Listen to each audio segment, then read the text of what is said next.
पीले दांत वाली बहू। रंजना कभी ब्रश नहीं करती थी। उसे कितनी बार उसके माँ बाप ने डांटा, लेकिन उसका कोई असर उस पर होता ही नहीं था, जिस कारण से उसके दांत पीले पीले हो जाते हैं शादी के बाद। अरे बहू, वैसे तो तुझ में कोई कमी नहीं है, पर तेरे दांत इतने पीले कैसे हैं बेटा? कैसे है मतलब? कोई सर्जरी थोड़ी ना कराई है। वो तो क्या नाम, मैं ब्रश नहीं करती थी तो पीले हो गए। अब क्या करूं? आप कहे तो लाल करवा लूं या फिर काले? यार ये क्या है, क्यों माँ से लड़ रही हो? लड़ रही हूँ? अरे मैं लड़ रही हूँ या ये बोल रही है कि दांत पीले हैं, पीले। अरे तपस्या थोड़ी ना की है इन्हें पीले करने के लिए। बकायदा ब्रश नहीं किया है 20 साल तक, तब जाकर। छी, कैसी बात कर रही हो? ये उस वक्त तो पीले नहीं थे जब हम लोग तुम्हें देखने आए थे। और तब साफ करवा लिया होगा डेंटिस्ट के पास जाकर। अब देखो कैसे पीले पीले लग रहे हैं। रंजना सास की तरफ गुस्से से देखती है। फिर शुरू हो गई पीले पीले पीले। अरे पीले तो तब भी थे जब मेरे हाथ का रसगुल्ला उड़ा उड़ा कर खा रही थी और बोल रही थी, लड़की नहीं गुणों का खजाना दे रहे भाई साहब आप। खैर, अब वो लोग करते भी तो क्या करते, पीले दांत वाली बहू पल्ले पड़ी थी तो झेलना तो था ही। एक दिन कीर्तन में रंजना गाना गा रही थी। अरे कमला बहन, माँ का द्वार है, यहाँ तो सब शुद्ध होकर आते हैं, फिर अपनी बहू को ब्रश भी नहीं करवाती तुम। दूर से पीले पीले दांत भक्ति में बाधा उत्पन्न कर रहा है। और कोई 2 साल के बच्चे थोड़ी ना लेकर आई हूँ मैं बहू बनाकर। अच्छी खासी लड़की है, अरे कैसे करवाऊं ब्रश? ये तो उसे खुद करना चाहिए ना। अब माँ बाप तो इसके जैसे तैसे निपटा दिए, ये नहीं सोचा कि सास कैसे संभालेगी। सास बहू को लेकर घर आ जाती है, लेकिन सोच लेती है कि अब इसे लेकर कहीं नहीं जाएगी। अगले रोज बहू कहती है, अरे क्या हो गया, मंदिर नहीं जाना क्या? कीर्तन का वक्त हो रहा है। मेरी मधुर वाणी से कान्हा जी जागते हैं और सोते हैं। आप तो जानती है ना उनकी भक्ति में कितना मन लगता है मेरा। वो क्या है ना, तबीयत ठीक नहीं लग रही है मेरी, आराम करूंगी मैं। तबीयत ठीक नहीं लग रही? अभी तो मिथुन के गाने पर नाच रही थी आप, और अब बोल रही है कि तबीयत ठीक नहीं लग रही। अरे भक्ति में मन लगा लो सासू माँ, ऊपर जाना है, क्या मुंह दिखाओगी आप? हाँ? सास को बहू की बात पर गुस्सा आ जाता है। मैं क्या मुंह दिखाऊंगी, इसकी चिंता तो ना कर, समझी? अपने मुंह की चिंता कर, जो ये पीले पीले दांत लेकर हर जगह पहुंच जाती है। पता है लोग कितना मजाक बनाते हैं। ना जी ना, मैं नहीं जाना कहीं तेरे साथ। तो ये बात है, कोई ना, मत जाओ, मैं अपने कमरे में ही बैठकर भक्ति कर लूंगी। ऊपर वाला दांत थोड़ी ना देखता है, मन देखता है, भावना देखता है।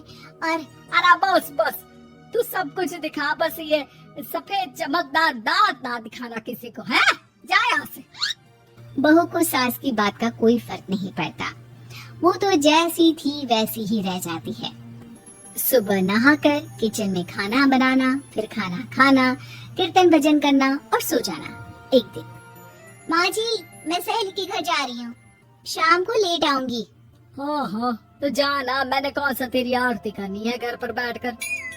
रंजना सहेली के घर जाती है, जहाँ वो पार्टी में जाने की तैयारी कर रही होती है।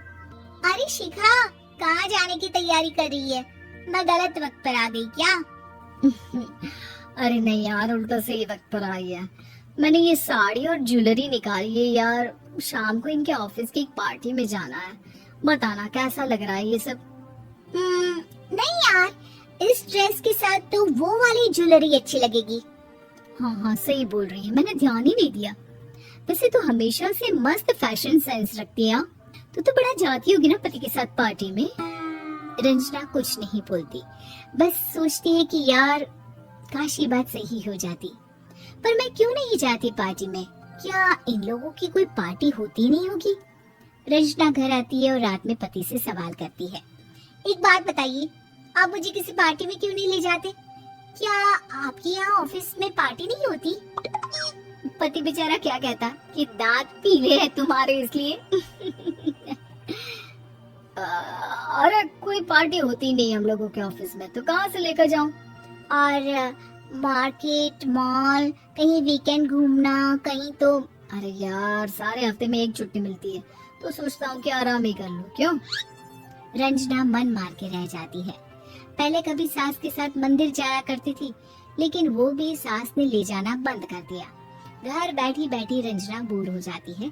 तभी उसे आइडिया आता है और वो मायके जाने का सोचती है। सासू माँ, 2 दिनों के लिए मम्मी के घर जा रही हूँ। अच्छा ठीक है, आराम से जा। और हाँ, माँ से कुछ अच्छी आदत सीख कर आना कि कैसे शरीर के हर भाग की तरह दांतों की सफाई भी जरूरी होती है, समझी? शुरू हो गई ना आप? वो लोग आपकी तरह नहीं है कि छोटी छोटी बात का बतंगड़ बना दे। उन लोगों के लिए मैं मायने रखती हूँ, ना कि मेरे पीले पीले दांत। रंजना माँ को बिना बताए उन लोगों को सरप्राइज देती है, लेकिन जैसे ही वो दरवाजे पर पहुंचती है, अंदर देखती है कि घर वाले कहीं जा रहे होते हैं। अब माँ, काश रंजना दीदी के दांतों वाली प्रॉब्लम नहीं होती, तो वो भी हम लोगों के साथ चलती ना बुआ जी की बेटी की शादी में। हाँ बेटा, लेकिन अब उसे कौन समझाए कि उसको उसके पीले दांत नहीं दिखते, लेकिन उसके आसपास के लोगों को कितना एम्बैरेसिंग फील कराते हैं। मुझे तो कितनी बार उसके स्कूल की टीचर ने शिकायत की कि उसके साथ कोई लड़की बैठना भी नहीं चाहती, और ना ही कॉलेज में कोई उससे बात करना चाहता था। लेकिन पता नहीं क्यों उसे ये बात समझ में ही नहीं आती। कोई कमी नहीं है उस लड़की में, बस यही कि दांत पीले हैं। वो तो भला हो जीजाजी और उनकी माँ का, जो दीदी को जैसी है वैसे ही रखा हुआ है। रंजना को अपने घर वालों की बात सुनकर बहुत दुख होता है। वो सोचती है कि वो क्या करे, लेकिन फिर वो सीधा डेंटिस्ट के पास जाती है, अपने दांत चमकाती है और कसम खाती है कि वो रोज ब्रश करेगी। और क्या हो गया? तुम तो 2 दिनों के लिए गई थी ना। पर कोई ना, अच्छा है, चलो आ गई तो। रंजना सास के सामने आकर खड़ी हो जाती है और पूरी स्माइल करती है, उसके चमकदार दांतों को दिखाती हुई। चले मंदिर। माँ, मुझे माफ कर दीजिए, मैंने आप लोगों को बहुत एम्बैरेसिंग फील करवाया। मैं आज से रोज ब्रश करूंगी।